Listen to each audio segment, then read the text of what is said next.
Bonsoir. Cet Open d'Australie ouvre symboliquement la saison de tennis. C'est le premier grand tournoi de l'année remporté à 10 reprises par Novak Djokovic, le Serbe qui semble être encore en 2024 le favori pour le titre. Ouais, ça reste le favori. En effet, c'est quelqu'un qui se sent tellement bien en Australie. Il est un peu à la maison là-bas. C'est des conditions qui lui conviennent vraiment extrêmement bien. Voilà, maintenant il y a toujours cette petite interrogation avec les années qui passent. Il est plus tout jeune, donc est-ce que au meilleur des 5-7 il va pouvoir enchaîner autant de matchs avec toute cette jeune génération qui pousse derrière? Ça on le saura très vite. Rafael Nadal, pour parler d'une autre légende, avait exprimé son envie d'être de la partie à Melbourne, mais finalement l'Espagnol s'est blessé la semaine dernière. Une blessure musculaire qui l'a contraint à déclarer forfait pour cette quinzaine australienne. Est-ce qu'on peut croire à un retour au très haut niveau du Mallorquin cette année ? Alors au très haut niveau, je ne sais pas ce qu'on appelle le très haut niveau, qui retrouve son niveau qu'il a eu avant, ça c'est peut-être compliqué, mais encore une fois peut-être qu'il est capable de le faire. On le saura très vite. Maintenant, je crois qu'il a bien fait de faire l'impasse sur ce premier grand chelem s'il avait une petite douleur. Et puis je crois que vraiment son objectif c'est d'être prêt pour la saison de terre battue et notamment pour Roland Garros. Donc je suis convaincu qu'il sera compétitif sur la saison de terre battue. Après, de là à aller gagner encore un grand chelem, ça c'est une autre question, c'est une autre histoire ça. Est-ce que vous le voyez peut-être privilégier les Jeux Olympiques au circuit ATP? Est-ce que ça peut être une possibilité aussi?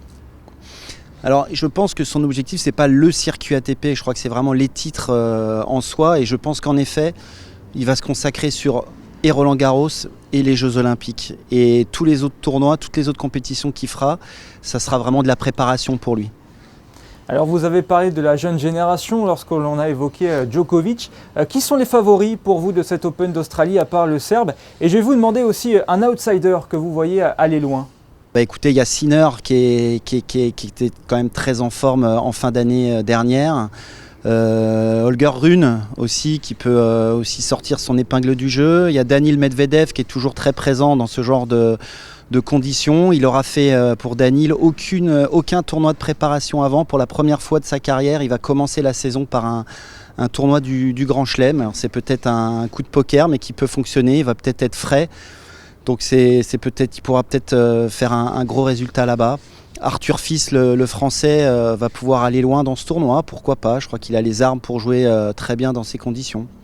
Alors vous avez parlé de Medvedev qui commence sa saison par un grand chelem. C'est le cas aussi de Carlos Alcaraz, sur lequel on a pas mal d'interrogations, et notamment sur le dur. Oui, c'est vrai que je l'ai oublié celui-là, mais il est très important. Ouais, il est capable aussi bien évidemment de très très bien jouer. Je pense qu'il a eu aussi raison de se reposer un petit peu aussi en intersaison, parce que c'est quelqu'un qui joue énormément, beaucoup de tournois.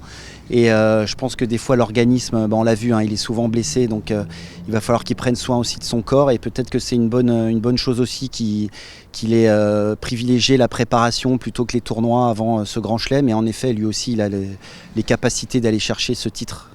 Alors évidemment, n'oublions pas nos monégasques, deux engagés en double, Romain Arnaud et évidemment Hugo Nys en tête d'affiche, le vice-champion en titre en double. Ce sera peut-être une belle édition pour eux. Je l'espère. C'est vrai qu'Hugo l'année dernière avait été jusqu'en finale de ce tournoi, associé à Jan Zelinski. Et voilà, on espère qu'il va aller, on va éventuellement faire mieux. Il a encore un step à faire. Maintenant, toutes les équipes sont très très fortes, donc on sait que à ce niveau-là, toutes les équipes peuvent aller au bout, toutes les équipes peuvent aussi perdre au premier tour. C'est le jeu. Et puis on a aussi Romain Arnaud qui sera associé à Sam Wainsborn, avec qui il avait brillé aussi au Monte Carlo Rolex Masters ici en atteignant la finale. Donc voilà, ils sont partis là-bas le 26 décembre pour faire les tournois de préparation aussi. Et voilà, ils sont pas partis pour faire figuration, ils sont vraiment partis pour faire un bon résultat. Pour ce qui est du tableau femmes, c'est plus ouvert que chez les hommes. Est-ce que vous voyez la Biélorusse Sabalenka favorite à sa propre succession? Oui, je pense que c'est la favorite. Maintenant, il y aura encore une fois, comme pour le tableau masculin, pas mal de prétendantes. Mais en effet, ouais, je pense que c'est elle qui se positionne pour essayer de garder son titre. Ce serait une belle performance de gagner 2 fois de suite. On en a parlé un petit peu avec Rafael Nadal. C'est une année olympique. Qu'est-ce que ça peut changer pour ces joueurs, que ce soit sur le circuit ATP ou WTA? disons que si c'est un objectif pour eux, il faudra avoir un pic de forme à ce moment-là de l'année. Donc il faudra peut-être faire peut-être mettre certains tournois ATP de côté pour pouvoir mieux se préparer pour les JO. Donc il y aura en plus, normalement, c'est vrai qu'au mois de juillet, c'est pas de la terre battue. Et là, ce sera les JO à Roland-Garros. Donc ça va chambouler quand même vachement leur préparation.